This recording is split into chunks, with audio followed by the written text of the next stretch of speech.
மக்களே நான் வந்து மூர்த்திக்கு போன் பண்ணேன் பார்த்துக்காங்க என்னை பார்க்க வரலான்னு சொல்லிட்டு. அப்போ மூர்த்திகிட்ட கேட்டேன் நீ சாப்பிட்டியா அப்படின்னு.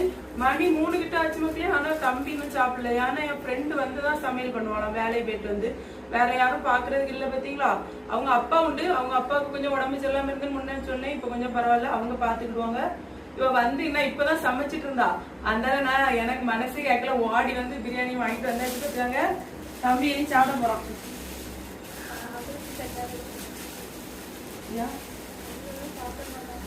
என்ன இருக்குன்னா பார்ப்போம்.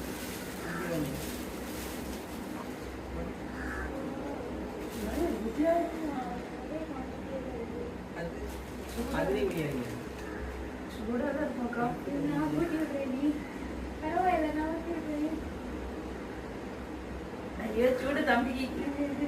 எனக்கு முட்டை கொடுப்போம் தம்பிக்கு. அவளுக்கு தம்பி என் தம்பி